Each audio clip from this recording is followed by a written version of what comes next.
और चलिए बात कर लेते हैं अगली खबर की। भ्रष्टाचार के आरोपों में घिरी जयपुर हेरिटेज नगर निगम की मेयर मुनेश गुर्जर के खिलाफ एंटी करप्शन ब्यूरो ने चार्जशीट पेश कर दी है। कोर्ट में पेश एसीबी की चार्जशीट में हेरिटेज नगर निगम के मेयर मुनेश गुर्जर, उनके पति सुशील गुर्जर, संविदा कर्मी दलाल नारायण सिंह, अनिल दुबे का जिक्र है।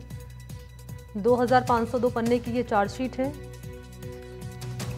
एसीबी ने 52 गवाह बनाए हैं, साथ ही 85 अभिलेखीय साक्ष्य भी दर्शाए हैं। दायर चार्जशीट में मुनेश गुर्जर पर गंभीर आरोप लगाए गए हैं और बताया गया है कि जो पट्टे सालों से लंबित थे वो मेयर के पति सुशील गुर्जर तक पैसे पहुंचाने के साथ जारी हो जाते थे। चार्जशीट के मुताबिक राजीव शर्मा ने सिविल लाइंस में पट्टा लेने के लिए 2 दिसंबर 2022 को आवेदन दिया। 1.5 साल तक उनकी फाइल घूमती रही, पट्टा नहीं मिला और 17 जुलाई को राजीव शर्मा को पट्टा दिलाने के लिए सुशील गुर्जर के पास 50,000 की राशि पहुंची और इसी दिन फाइल मेयर कार्यालय में पहुंच गई। 19 जुलाई को राजीव को पट्टा मिल गया। ये जिक्र है खुद चार्जशीट में लिखा गया एसीबी की ओर से। मेयर मुनेश गुर्जर के आवास से 6 फाइल मिली हैं। इनमें वो फाइल हैं जिनके पट्टे जारी करने की एवज में उनके पति ने शिकायतकर्ता सुधांशु से रिश्वत ली। एसीबी का ये भी मानना है कि अपने पति से मिले निर्देशों के अनुसार उन्होंने कई फाइलों को लंबित रखा। उनके कहने पर कई फाइलों पर हस्ताक्षर किए गए और अब इस मामले पर सुनवाई रखी गई है 5 अक्टूबर को। हालांकि परिवादी पक्ष ने वारंट जारी करने की मांग की थी, लेकिन कोर्ट ने वारंट जारी नहीं किया। एसीबी ने इस पूरे मामले में रिश्वत लेने के मामले में मेयर, उनके पति और कुल मिलाकर 4 लोगों के खिलाफ चार्जशीट दाखिल की है।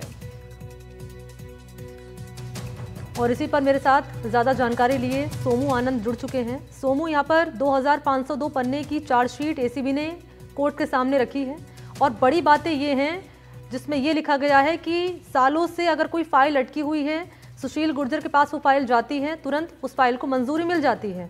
अब किस रूप में ये मामला आगे बढ़ता हुआ नजर आ रहा है, क्योंकि वारंट तो कोर्ट ने जारी नहीं किया जिसकी परिवादी मांग कर रहा था।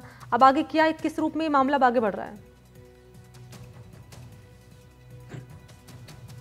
बिल्कुल, देखिए कल इस मामले में एक महत्वपूर्ण सुनवाई हाईकोर्ट में होनी है, क्योंकि मुनेश गुर्जर ने हाईकोर्ट का दरवाजा खटखटाया था। एसीबी में जो मुकदमा उनके खिलाफ दर्ज हुआ है उसके खिलाफ, और उन्होंने कहा था साफ तौर पर कि इस पूरे मामले में उनकी कोई भूमिका नहीं है।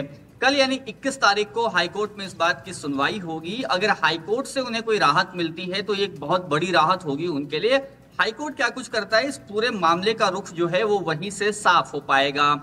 लेकिन चार्जशीट में इतना जरूर है कि कई सारे गवाहों के हवाले से और ऐसे लोग जिन्होंने पट्टे लेने के बदले रिश्वत दी थी, उनके हवाले से जो खुलासे हुए हैं चार्जशीट में वो बहुत चौंकाने वाले हैं कि जो फाइलें साल भर से 1.5 साल से पेंडिंग पड़ी हुई थी, उन फाइलों पर कैसे जल्द से जल्द काम हो गया। जैसे ही सुधांशु के हवाले से, जो कि इस मामले का शिकायत करता है, परिवादी है, उसके हवाले से जैसे सुशील गुर्जर है या फिर उनके दलालों तक, नारायण और अनिल तक पैसे पहुंचते हैं, उसके तुरंत बाद 1 सप्ताह के अंदर 2 से 3 दिन में, कोई किसी में 4 से 5 दिन में पट्टे जो है वो जारी हो जाते हैं। ये अपने आप में बहुत बड़ा सवाल खड़ा करता है और साथ ही साथ इसी को लेकर के संलिप्तता जो है मुनेश गुर्जर की, मेयर की, एसीबी ने दर्शाने की कोशिश की है। क्योंकि जो 6 फाइलें उनके पास से मिली थी उनमें से 3 ऐसी थी जिसके एवज में साफ तौर पर सुधांशु और जो सुशील गुर्जर मेयर के पति थे उनके बीच में बातचीत हुई थी, और इसी को आधार बनाया है एसीबी ने और कहा है कि इस मामले में इस तरह से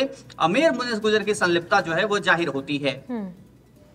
कोर्ट का क्या रुख रहा है इस मामले में? वारंट तो जारी नहीं किया गया, परिवादी मांग कर रहा था, क्या रहा इस पूरी हियरिंग में? देखिए, कोर्ट में परिवादी पक्ष की तरफ से कहा गया कि मेयर यहां पर उपस्थित नहीं हुई है, इसलिए उनके खिलाफ वारंट जारी किया जाए। मेयर की तरफ से प्रार्थना पत्र पेश किया था उनके वकील दीपक चौहान ने। उन्होंने कहा कि मेयर मेरे बिहाफ में उपस्थित हुई है, मतलब मैं मेयर के बिहाफ में उपस्थित हुआ हूं और मेरे हवाले से वो उपस्थित हो चुकी हैं, तो इसका वारंट जारी करने का कोई ग्राउंड नहीं बनता है। उनके कमर में दर्द है, बैक पेन है और इसकी वजह से उनके मूवमेंट में दिक्कत है। उन्होंने मेडिकल जो दस्तावेज थे, हॉस्पिटल के दस्तावेज, वो सौंपे। इस पर परिवादी पक्ष ने कहा कि ये एक निजी अस्पताल का डॉक्यूमेंट है, अगर इस तरह की समस्या है तो मेडिकल बोर्ड से उनको जांच करानी चाहिए। इस पर जो मेयर मुनेश गुर्जर के वकील थे उन्होंने कहा कि ऐसा कोई प्रावधान नहीं है और अगली हियरिंग पे वे उपस्थित हो जाएंगी।